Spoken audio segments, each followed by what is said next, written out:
नमस्कार दोस्तों, स्वागत है आप सभी का आपके अपने प्यारे ऑफिशियल यूट्यूब चैनल अपार एजुकेशन पर। कैसे दोस्तों, आशा करता हूँ आप सभी लोग अच्छे होंगे, पढ़ रहे होंगे, मस्त होंगे और हमेशा की तरह आज भी तरह तरह की खबरों से अपडेट होंगे। इसी कड़ी में जुड़ते हुए हम आपके सामने फिर से आज की इस धमाकेदार वीडियो में करंट अफेयर्स की जो हमारी वीडियो होने वाली है, आप सबके सामने कुछ इस तरह से आपको दिखाई दे रहा होगा हमारे व्हाइट बोर्ड स्क्रीन पर। इस तरह के प्रश्नों को लेकर के आपके सामने आए हैं और इससे संबंधित चर्चा करेंगे।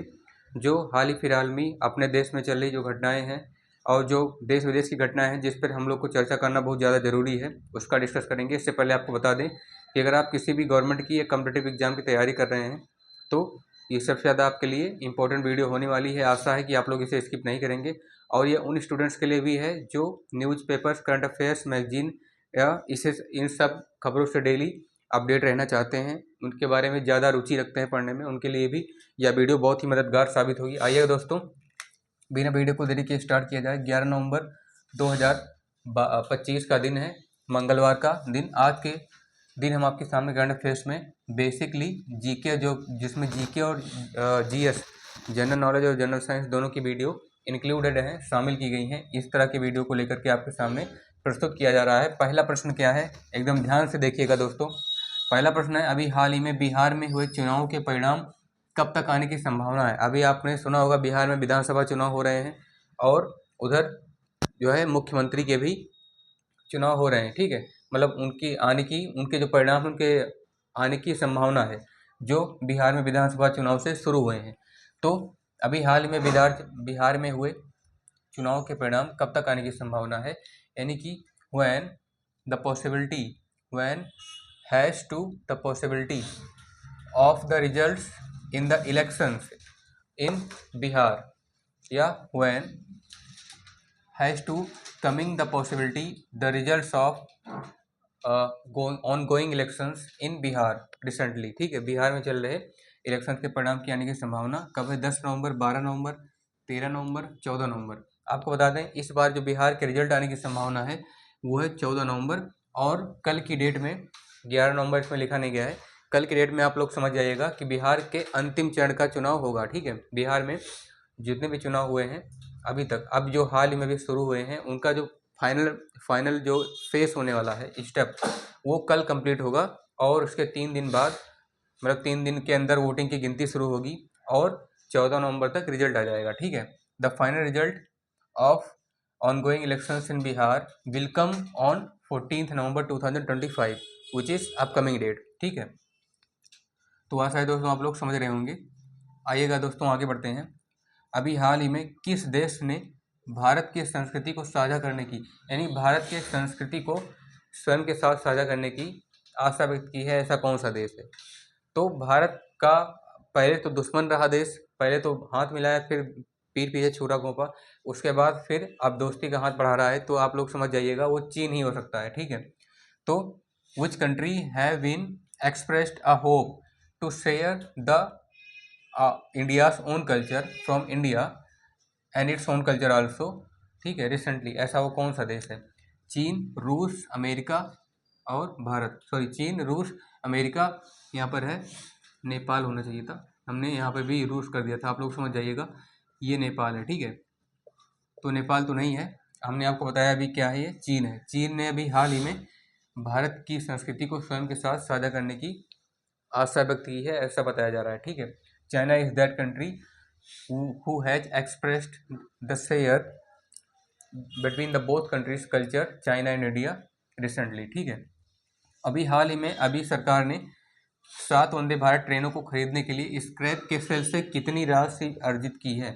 अभी भारतीय सरकार ने स्क्रैप का सेल जो है जोरदार से एकदम किया, मतलब बहुत ज़्यादा स्क्रैप के सेल्स बिके जो वंदे भारत ट्रेन के लिए सबसे ज़्यादा, मतलब वंदे भारत ट्रेन को खरीदने के लिए जितनी राशि चाहिए वो स्क्रैप के सेल से आ चुकी है। और वो प्रश्न में पूछा जा रहा है कि अगर 7 वंदे भारत ट्रेनों को खरीदा जाए, ठीक है, तो कितनी राशि भारत सरकार ने अभी तक हासिल की है?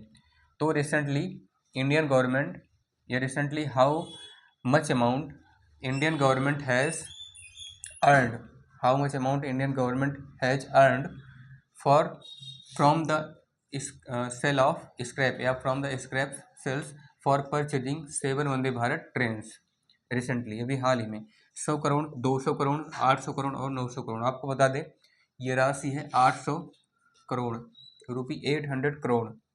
800 करोड़ की राशि भारत सरकार ने भी 7 वंदे भारत ट्रेनों को खरीदने के लिए स्क्रैप के सेल से प्राप्त की है। तो the same amount, actual amount 800 rupee crore या 800 crore rupees has been earned by Indian government to buy और to purchase 7 Vande Bharat trains from the scrap sales. Scrap के सेल से ये आई है 800 करोड़ की राशि, 800 करोड़ की राशि आई है, आप लोग समझ जाइएगा, ठीक है। आइएगा आगे बढ़ते हैं। स्टैचू ऑफ यूनिटी के रूप में किसे जाना जाता है? आपको पता होगा हमेशा की तरह ये प्रश्न कभी ना कभी आपके जनरल नॉलेज में या फिर जनरल स्टडी पेपर में जीएस में पूछा जा सकता है, जीके में भी पूछा जा सकता है, क्योंकि ये तीनों में ही अहम रोल, एकदम इंपॉर्टेंट रोल प्ले करता है। तो स्टैचू ऑफ यूनिटी का नाम जब भी आए तब आप लोग समझ जाइएगा कि वो एक महान इतिहासकार, एक महान क्रांतिकार सरदार वल्लभ भाई पटेल की चर्चा कर रहा है, ठीक है।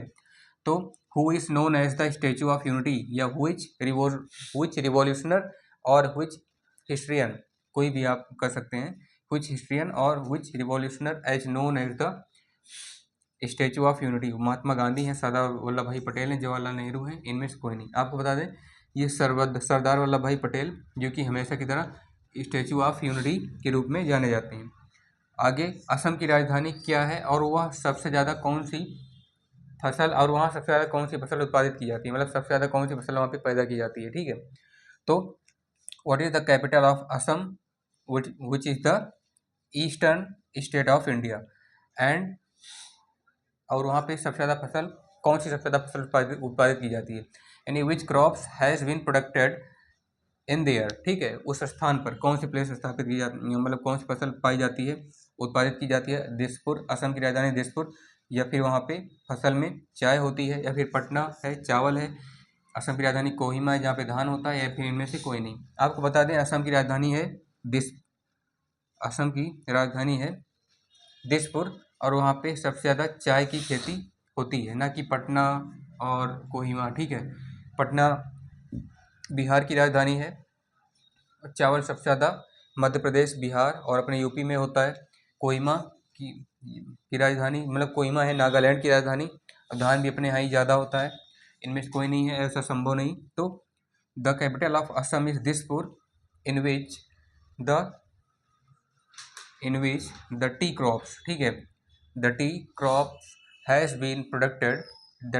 Has प्रोडक्टेड much more amount at much sufficient amount at that place of Assam, ठीक है, उस असम के स्थान पर।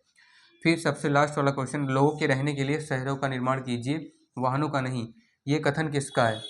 अभी हाल में आपने टाइम्स ऑफ इंडिया का न्यूज़पेपर पढ़ा होगा, तो उनमें से ये खबर निकल के आई है। एक जो है कंपनी के ग्रुप के शेयरमैन है, ठीक है, मतलब एक हिसाब से आप कह सकते हैं कि वो लगभग करोड़पति हैं। उन्होंने अभी हाल ही में, एक इंडस्ट्रियलिस्ट हैं जिन्होंने अभी हाल ही में, एक उद्योगपति ने एक अपने कथन में बयान दिया है कि लोगों के रहने के लिए शहरों का निर्माण कीजिए, वाहनों का नहीं। आपको पता होगा वाहनों का भी बहुत ज़्यादा इस समय आविष्कार हो रहा है, सबसे ज़्यादा ही वाहन भी हो गए हैं। तो लोगों के रहने के लिए शुद्ध शहरों का निर्माण कीजिए, वाहनों का नहीं। ये कथन किसका है? यानी कि construct vehicles for living the peoples, not vehicles, ठीक है। लोगों के रहने के लिए शहरों का निर्माण कीजिए, construct the cities for living the people, not vehicles. This statement of which person, किस आदमी का है, किस व्यक्ति का है? अनंत गोयनका, सुधीर चौधरी, सूरवीर सिंह, प्रकाश दुबे। चारों में से कोई एक विकल्प सही होगा, या तो आप भी जानते हैं। ये आइए बताते हैं आपके लिए। ये कथन है अनंत गोयनका का, जो कि एक बड़े ही इंडस्ट्रियलिस्ट हैं, उद्योगपति हैं, जिन्होंने भी हाल ही में टाइम्स ऑफ इंडिया न्यूज़पेपर में अपना बयान दिया है और कहा है कि लोगों के रहने के लिए घर का निर्माण होना चाहिए, शुद्ध घर का, वाहनों का नहीं जिससे प्रदूषण हो, ठीक है।